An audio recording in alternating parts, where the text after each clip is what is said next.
Assalamualaikum warahmatullahi wabarakatuh. Salam Pramuka.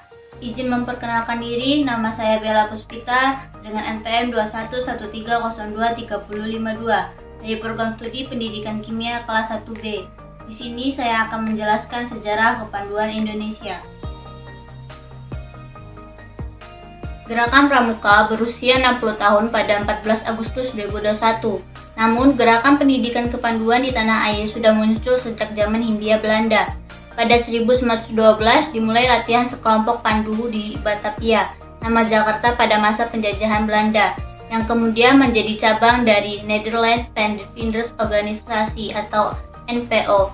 2 tahun kemudian, cabang tersebut disahkan berdiri sendiri dan dinamakan Nederlands Indische Afvindersvereniging atau NIPV atau Persatuan Pandu Hindia Belanda.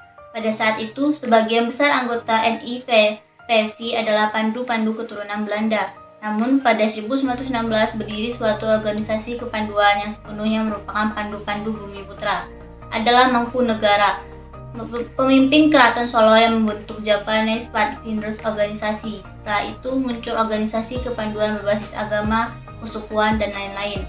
Antara lain Hizbul Wathan, Nasionalisme Pathfinders, Syarikat Islam Adverdeling Pandu, Kepanduan Bangsa Indonesia, Indonesia Nasionalisme. Kepanduan yang ada di Hindia Belanda ternyata berkembang cukup baik.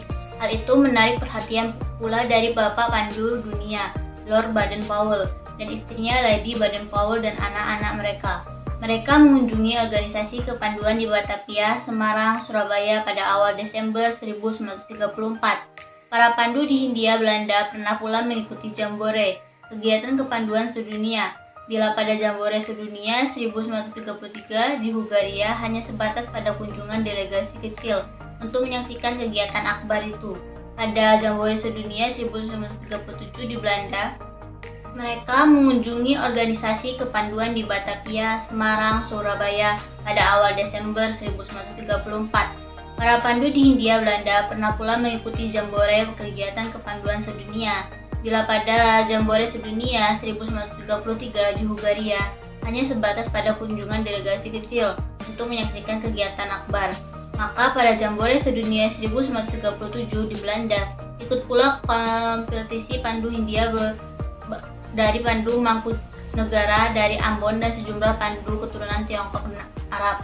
Sementara di dalam negeri, kegiatan perkemahan, Jambore, dan kepanduan juga diadakan di sejumlah tempat, diantaranya pada tanggal 19-23 Juli 1941, Yogyakarta berlangsung All Indonesian Jambore atau perkemahan kepanduan Indonesia. Pada 27-29 Desember 1945, berlangsung Kongres Kesatuan Kepanduan Indonesia di Surakarta. Kongres tersebut menghasilkan Pandu Rakyat sebagai satu-satunya organisasi kepramukaan Indonesia. Namun, ketika Belanda kembali mengadakan agresi militer pada 1948, Pandu Rakyat dilarang berdiri di daerah-daerah yang sudah dikuasai Belanda.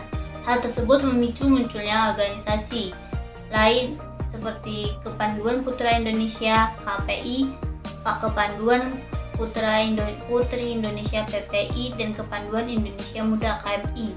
Pada perkembangannya, Kepanduan Indonesia kemudian terpecah menjadi 100 organisasi yang terhubung dalam Persatuan Kepanduan Indonesia atau Perkindo.